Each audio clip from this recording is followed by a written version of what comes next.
여러분 안녕하세요. 선한니치입니다. 우리가 살면서 주택법에 대해서 알아야 할 일이 별로 없잖아요. 하지만 건물을 사기 위해서는 주택법에 따른 주택의 구분에 대해서 정확히 알고 있어야 합니다. 이론으로 안다고 해도 실제로 건물을 보러 다니면 한 건물에 여러 용도인 경우도 있어서 아주 헷갈립니다. 그동안 다가구만을 주제로 얘기해 왔는데요. 오늘은 다세대를 중심으로 얘기해 보겠습니다. 다가구를 사러 다니다 보면 다세대를 소개받는 경우도 있습니다. 다세대도 본인이 주인 세대에 거주하면서 월세를 받을 수 있는 상품이기 때문에 수익형으로 많이 투자합니다. 건물의 외관과 운영 방식은 다가구와 똑같습니다. 먼저 건축법에 따른 주택의 구분을 보겠습니다. 크게는 단독주택과 공동주택으로 나뉩니다. 다가구는 단독주택이고 다세대는 공동주택입니다. 다가구는 건물 전체의 소유자가 한 명이고 다세대는 호실별로 주인이 다르다. 흔히들 이런 설명을 하기 때문에 여러분은 다세대 건물주가 있다는 것을 잘 모르실 수도 있습니다.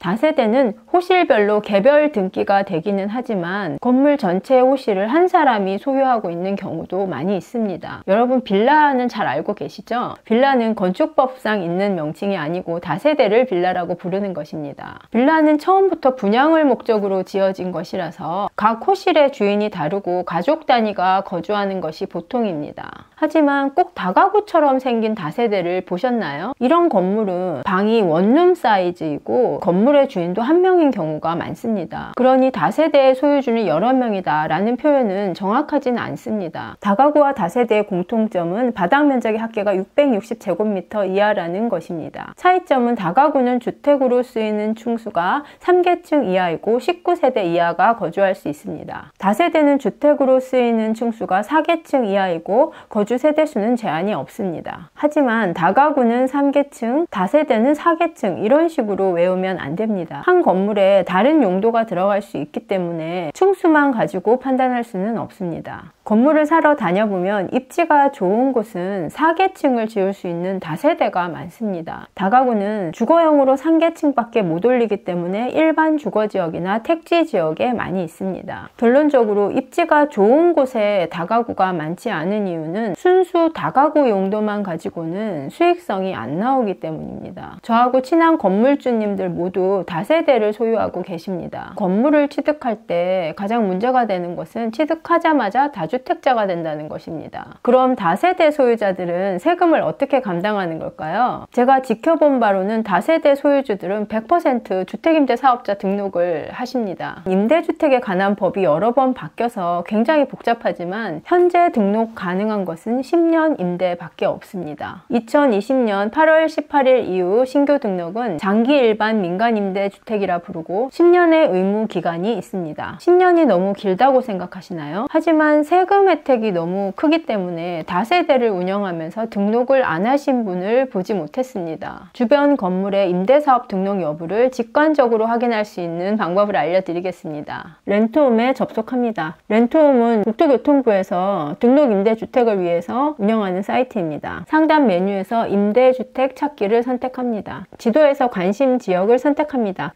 오늘은 서울시 마포구 서교동을 한번 살펴보겠습니다.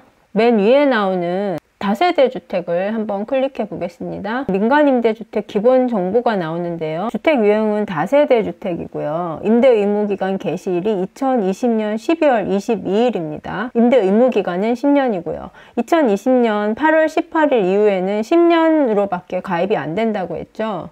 같은 주소에 임대주택 등록이 지금 여러 개 있죠. 다세대이기 때문에 호실별로 등록을 한 겁니다. 누르면 호실만 변합니다.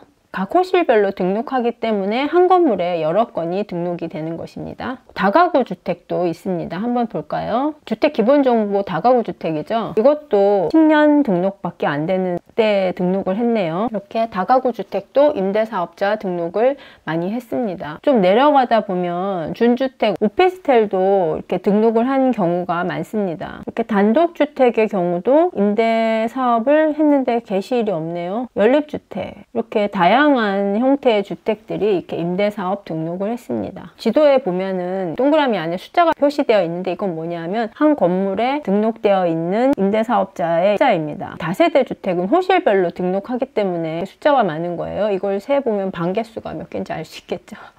잘 연구를 하면 주변 건물에 대한 정보도 많이 알 수 있습니다. 주로 이제 다세대 주택들이 많이 등록을 했죠. 이렇게 딱 보셔도 바로 이렇게 해서 지도를 통해서 살펴보실 수 있습니다. 사실 다가구와 다세대는 건물만 보고 정확한 구분이 안 됩니다. 가끔 구독자님들께서 다가구인데 왜 3계층이 넘나요? 이런 질문을 주십니다. 그 이유는 다가구와 다른 용도, 다세대와 다른 용도, 복합적인 건물이 있어서 그렇습니다. 따라서 외관을 보고 추측하지 말고 건축물 대장을 확인하는 습관을 길러야 합니다. 다세대 건물을 사서 수익형으로 운영하는 경우 반드시 임대사업자를 등록하는 이유가 있습니다. 다음은 임대사업자 등록 시 세제 지원을 보겠습니다. 램투홈에 보시면요, 임대사업자 안내에서 세제 지원 안내 여기를 클릭해 보시면요, 임대사업자 등록 시 주요 세제 지원에 대해서 나옵니다. 취득세 감면은 신축과 최초 분양에만 해당되기 때문에 그냥 매입으로 사는 경우에는 이게 해당이 안 됩니다. 재산세는 전용 면적에 따라서 40 이하는 면제고요. 40에서 60까지는 75% 경감, 60에서 85까지는 50% 경감. 거의 40에서 60 이 사이즈 안에 들어갑니다. 원룸은.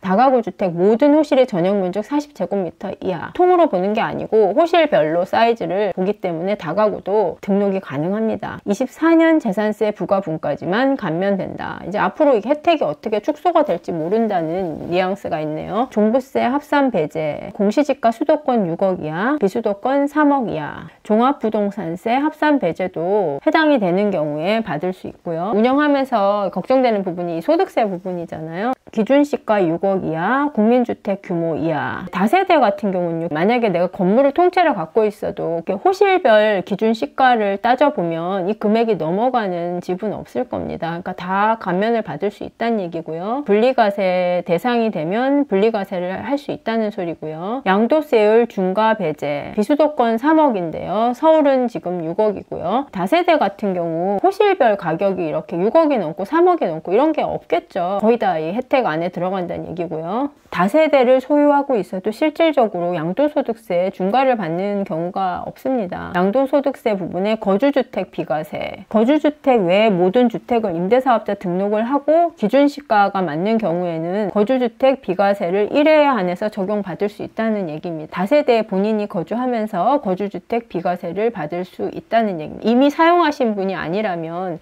그렇기 때문에 다세대 투자도 아주 배제하지는 마시고 본인한테 맞으면 투자를 하실 수도 있다는 얘기입니다. 어떤 전문가들은 임대사업자 등록을 하지 마라 이런 말도 하는데, 공적 의무인 임대료 증액 제한, 임대 의무기간 준수 등을 성실히 지키면 여전히 세제 지원이 매력적입니다. 다세대를 매입해서 주인 세대에 거주하는 경우는 주인 세대를 제외한 나머지 세대를 모두 임대주택 등록합니다. 그렇게 하면 운영 중에 재산세, 소득세, 종부세 등의 세제 혜택을 받고 양도시에도 본인이 거주하는 1가구 1주택은 비과세를 받을 수 있습니다.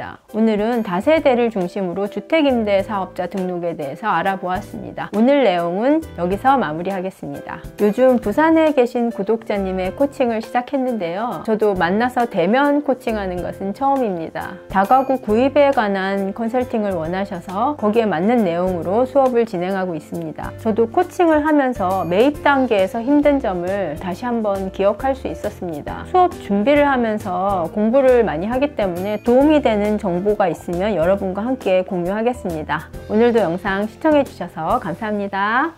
다가구 금매 두드리니까 나오더라고. 금매? 매매를 좀 금매 두드리니까 나오길래 뭐지 하고 봤어요. 봤는데 여기가 아까 말씀하신 대학교 윗부분이거든요. 안 되는데. 네, 모서리네. 네, 모서리고 네. 요 집이거든요. 여기는 안 나왔는데 13억에 올라와 있더라고요. 그러니까 대출을 만약에 안 했을 경우 다 안 한 걸로 계산하셨죠? 아니 여기 이제 대출 15% 한 1억 4천을 계산을 했어요. 아, 대출 넣네. 네. 대출을 만약에 빼버리면은 또 훨씬 또 대출 빼고 다 계산하세요. 아예. 네. 대출을 다 빼고 계산해가지고 나중에 이제 내가 대출을 하면 좀 올라가는 거지. 그렇죠. 예.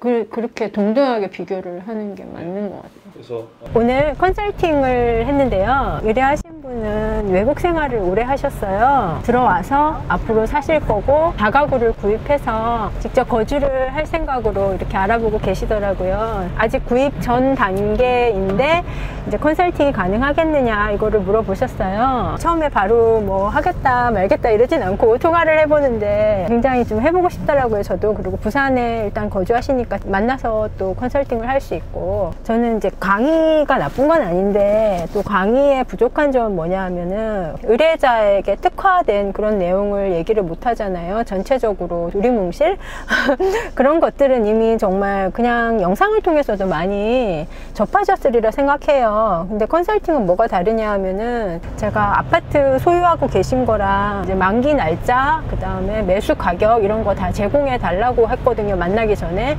그렇게 해서 그 부분에 대해서 저는 먼저 받아가지고 자료를 조사를 좀 하고, 클라이언트께서도 저한테 자료를 주기 위해서 검토를 해보셨다고 하더라고요. 저한테 제공을 하려면 본인이 먼저 살펴봐야 되니까 그거를 의도하고 좀 말씀을 드렸는데, 제가 의도했던 대로 말씀을 하시더라고요. 아, 내가 내 재산인데 너무 몰랐다 이렇게 얘기를 하시면서 매도 계획 같은 거를 같이 짜고, 결국은 이제 본인이 판단을 해야 되지만 판단을 하는데 근거가 될 수 있도록 조언을 좀 해드렸고요. 제가 오늘 사모님하고 같이 오실 수 있으면 오시라고 했는데 같이 오셨어요. 두 분이 같이 오셨기 때문에 서로 나중에 생각이 달라가지고 운영에도 힘든 점도 없을 것이고, 커피 좋아한다고 막 커피도 많이 사주시고 같이 점심 먹고 이렇게 헤어졌습니다. 물론 이제 저는 뭐 컨설팅이 끝나면 앞으로 뭐 다가구를 사서 운영하실 때도 도움을 드릴 거고, 한번 좋은 인연이 맺어졌으면 계속 그 인연을 지속할 생각입니다.